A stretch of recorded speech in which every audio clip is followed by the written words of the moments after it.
Hello everybody and welcome back to Whimsy Creek Art. And today for our Tips and Tricks Tuesday, I'm going to talk about the top 10 pouring techniques. Now these are just my top 10 and it was honestly hard to choose which was my top 10. There is so many pouring techniques. So I'm just going to show you some of the 10 basic, my 10 favorite. Alright, and I'm just going to do the same colors today with all the different techniques, and so I can show you, it just would be easier to show you each of the 10 techniques in the same color scheme. Alright, for the first one, let's start with a dirty pour. That's kind of the first basic one. And today we have 4" by 4" ceramic tiles. And so this top one here, this top left one, we're going to start here and we're going to do the dirty pour technique. Now I'm going to layer the colors in the cup here. And I already have my paints all mixed up with my pouring medium. And down in the description you'll see the recipe I use for my paints. And so for a dirty pour, I'm going to put, and so different techniques uses different silicone is how I do it, and I do not have silicone in my pre-mixed bottles of paints, so I'm going to now put the silicone for a dirty pour. This is the silicone I use for a dirty pour here, and so I've put a couple of colors. Now I'm just going to put a quick little bit, not very much. Now we're going to continue just laying the colors in here. Really no order at all. And different techniques is what pressure I will push on the bottle to get the paints to either layer in there or mix together. And for the dirty pour, you can really pour it in as you want. Alright, now for our first technique, we're going to do a dirty pour. So we've got our paint layered in here, and we're just going to pour it on. And you can pour it any direction you want. You can go around, you can go up and down. And that's just how we're going to do it right there. Now you pick it up and you just, I put my fingers to an L to get it to go. Now to the next corner. We have quite a bit of paint here, but that's okay. It works.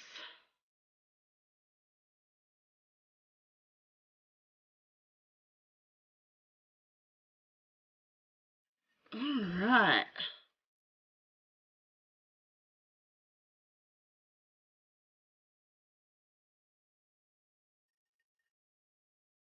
All right.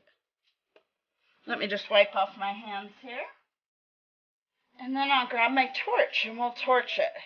Now remember, when I torch it, I am not actually putting the flame to it. I'm just about a couple inches up above, about 3 inches. And you're just breaking any air bubbles and also changing the tension in the paint, so the different density of paint, the silicone can come up through and create these cells. So right here we got some really interesting cells here all in a row. That's interesting. All right, now that was a dirty pour. Let me wipe this off, and we're going to do a napkin ring pour or open cylinder. I just use napkin rings, but some people call them like an open cylinder pour because you can use any sort of cylinder that's open. Let me just set that there for you. Okay, so for an open cylinder pour, we're going to go ahead and get a background color. We're going to go ahead and use white for this one. And then we're going to just spread the paint around.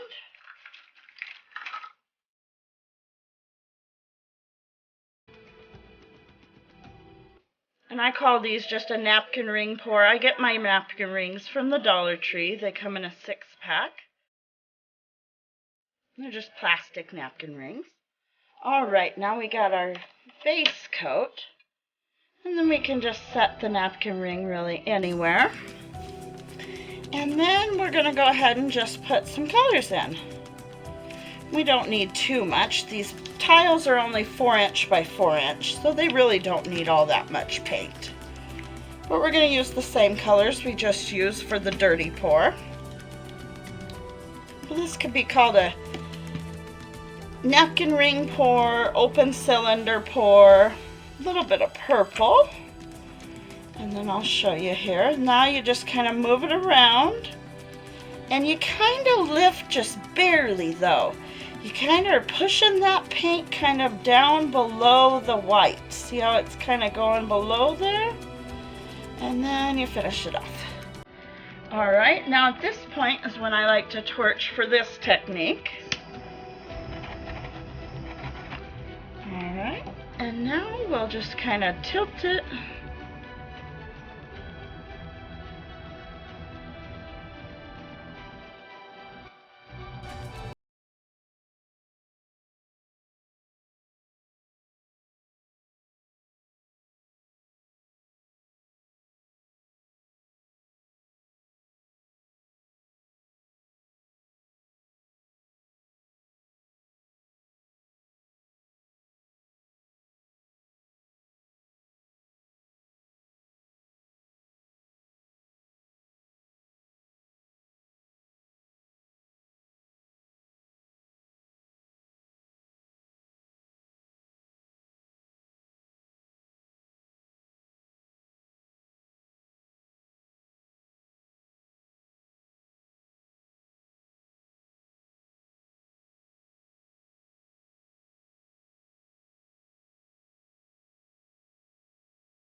Just a little bit of each color.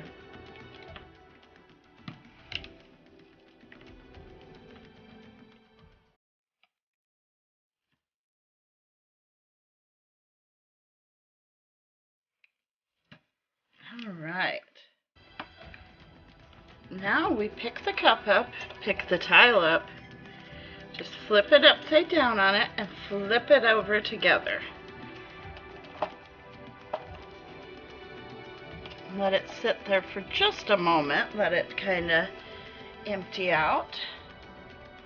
All right. Then we get out as much of the paint as we can. And for a flip cup, you can torch it now. That'd be torch before the tilt, which creates maybe a little bit bigger of a cells because they get stretched out as you tilt it. All right. So I'm going to each edge and then back to the center a little, then to the edge, the next edge.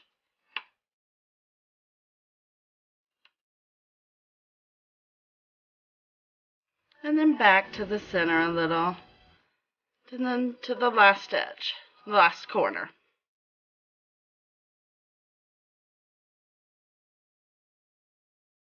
And I just kind of help it a little with my hands, my fingers. All right, set it back down. I just have to wipe off my hands just a moment. And I do see a few air bubbles, just little tiny air bubbles.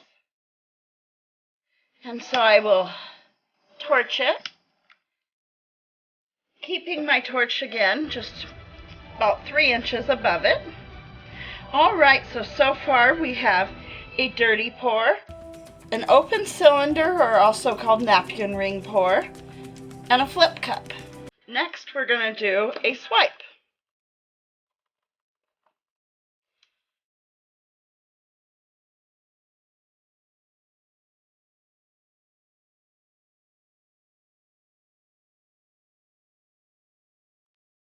All right, swipes can be done many different ways. You can do a swipe with a palette knife. You can do a swipe with a damp paper towel. You can do a swipe with, some people do it with pieces of plastic, with a baby wipe.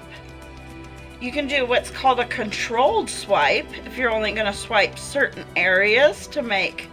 I've made cityscapes by swiping the building. But today I'm going to do this swipe with just a piece of cardstock. I like to just recycle what I already have.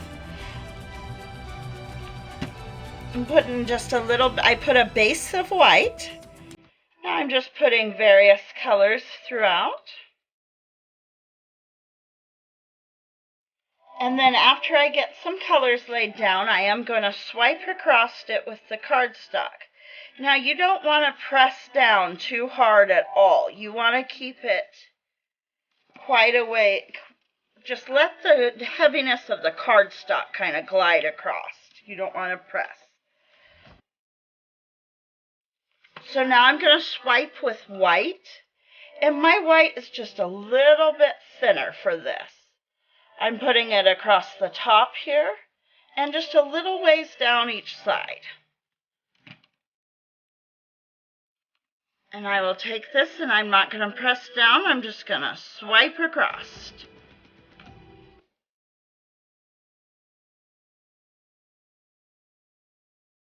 And I do have a little bit of area that it didn't get, and that's okay.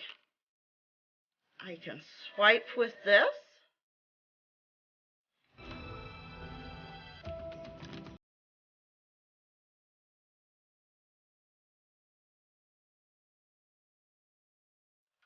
All right.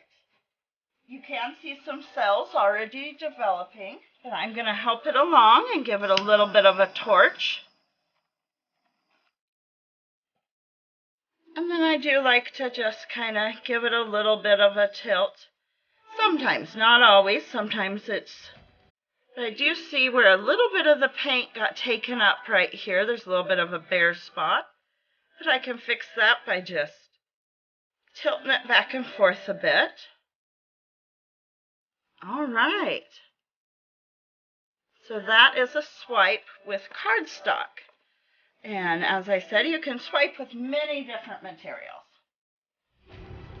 And so next, we're going to do a negative space, and I'm going to do a ribbon pour through the negative space.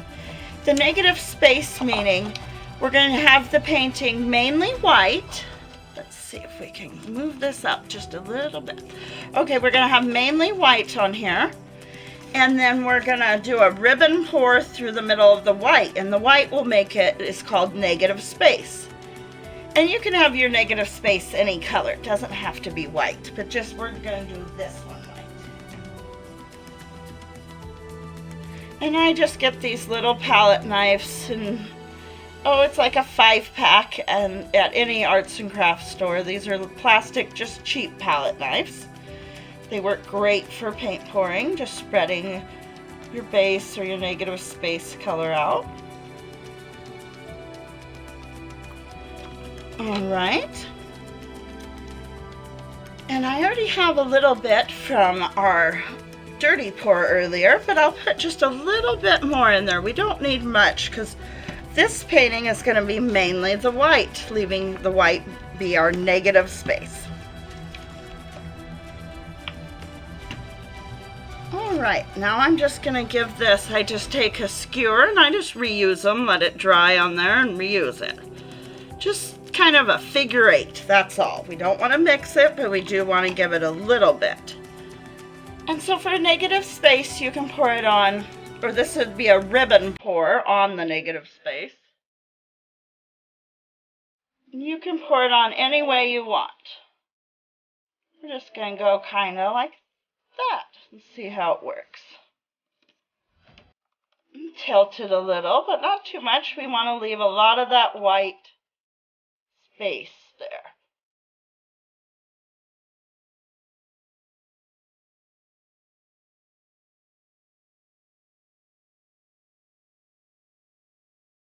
Just a moment. Bring it back to the middle a bit.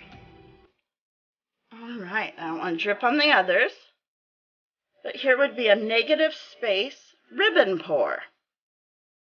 And we just used that leftover, what was in the dirty pour cup, and just added a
we've already done.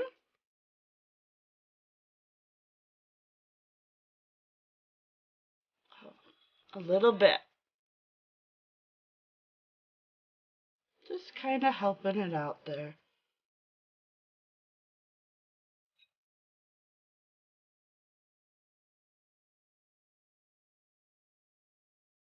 And that is a tree ring pour.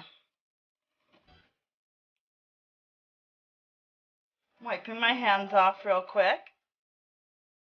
And I did drip on just the edge of that, but I'm going to show you how. I'm going to wipe my palette knife clean, make sure I have a nice clean surface. And I'm just going to swipe that drip. Luckily it was on the edge, and I'm able to just swipe it right off.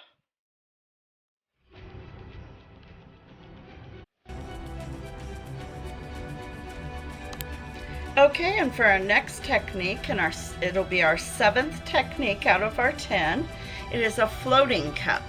So for a floating cup, you need to have a hole in the bottom of your cup. I put a piece of tape over the hole for now. And then I put white down. You can put any color, but just with this color scheme, and to show you each technique, I'm just choosing white for this one. Then I take my palette knife again and I spread my white around.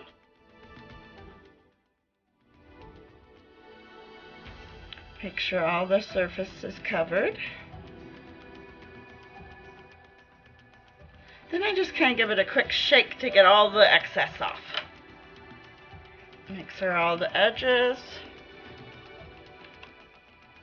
are covered well. Okay, now we have our cup that has tape over our hole. Now we're going to start putting some paint in.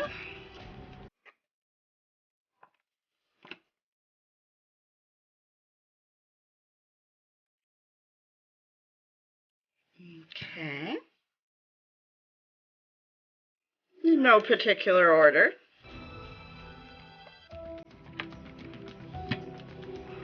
All right, that's plenty. Now this one you gotta kind of be careful because you already have paint on there. And you're gonna do a flip cup with the paint already in there on each side surface. Very carefully. All right. And now, very carefully, you remove the tape. And then once you have removed the tape,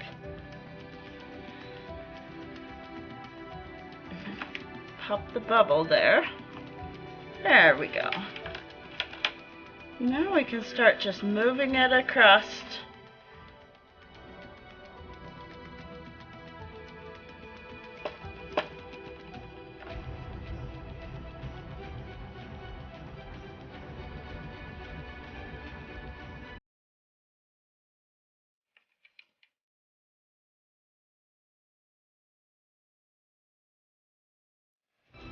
Tilt it, spread it around because we do have quite a bit of paint here.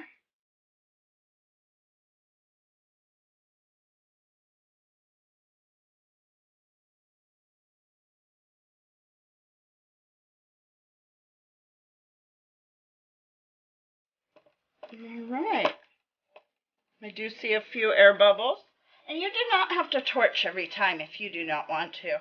I am going to torch because I do see a couple air bubbles. Let me just turn this a bit.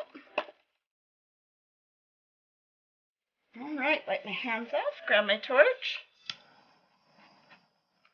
And the torch I use is just a chef's torch or a creme brulee torch. And I just gave that a quick torch. It really just needed those air bubbles popped. Alright, that was the floating cup. Next, we're going to do a blown.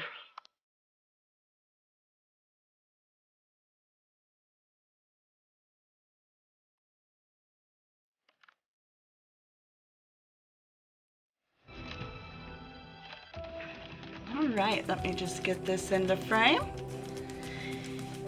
And for the blown one, we are going to again do a white background. Some people use a straw to blow theirs. Now there is a technique called the Dutch pour that is started with by a Dutch artist, and you can use the hair dryer for that. But for my blown technique, I actually use aquarium tubing for a couple of different reasons. I don't use straws in my house. I don't like them they're not good for the environment, so we don't have straws. And you can use the aquarium tubing over and over again. I just have here, it's a 12, 14-inch piece of aquarium tubing.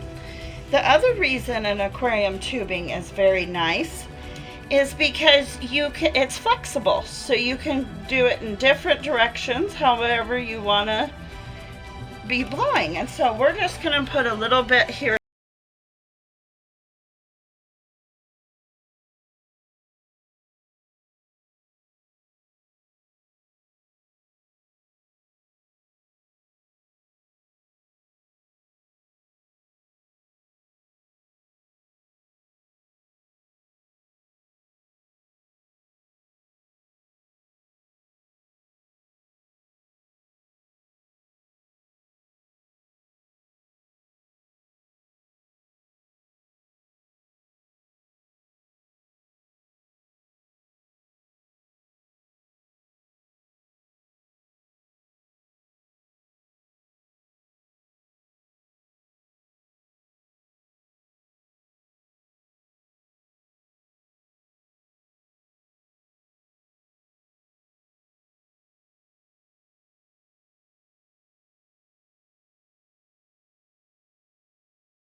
So there we kind of have, all right.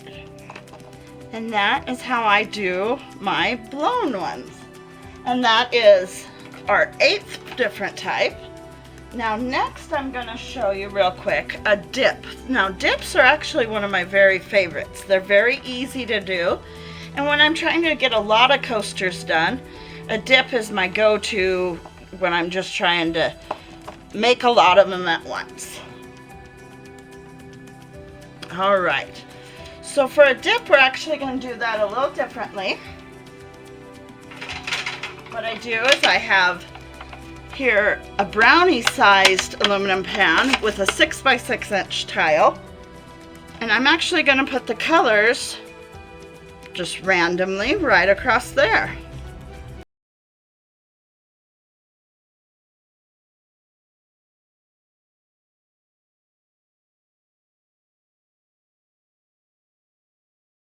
Also a great way to use up any leftover paint you're wanting to use up.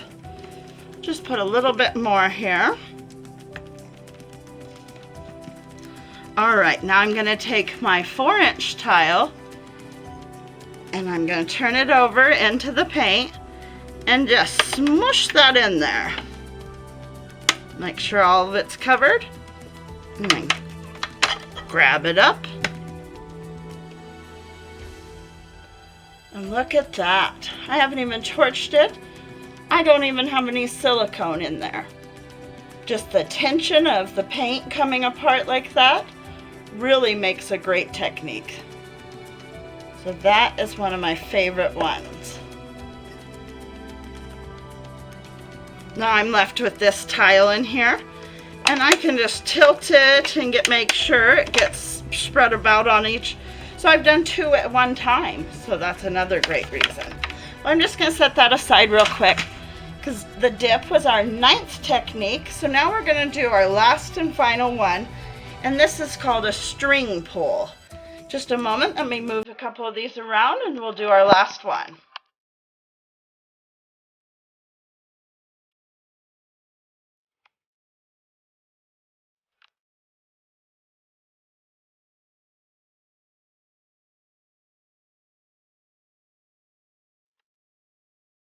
All right, for our 10th and final technique, we will do a string pull. Now this is done also many different ways. You can actually use dental floss, embroidery floss, yarn, any sort of string. I've even seen people use chains, necklaces, but today we're just going to use an old piece of yarn I have. Okay, I'm going to put just a background of white. And your background can again be any color you want. We're just using white today to show all the different techniques.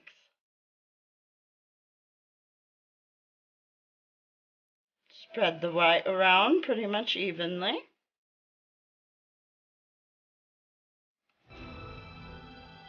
All right. Now for this one, it's just a small 4 by 4 inch tile, so we really don't need, we just have a small piece of yarn. So I'm going to lay this yarn in another brownie-sized aluminum pan. And just cover the yarn in different colors.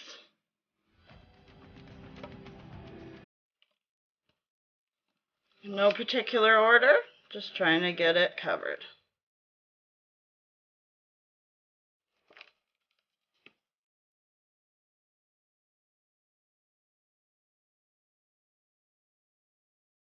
All right, now our yarn is completely covered.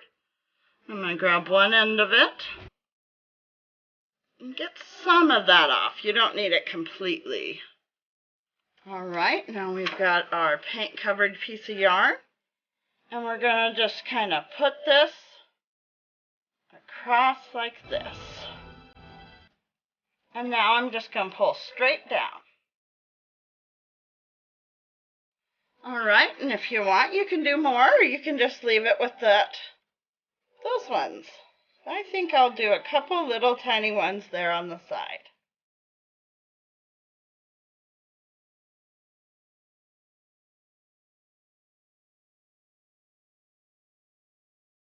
And that is a string pull.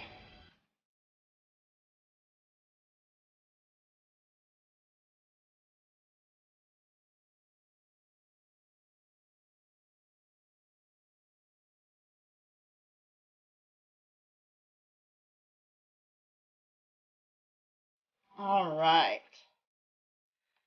So that is our 10 techniques. top 10 techniques to do fluid acrylics. We've done a dirty pour, a flip cup, a swipe, a tree ring pour, a floating cup, a dip, a blown pour, and a tree ring or a string pull pour. So there's the top 10, and there are so many more. Those are just the top 10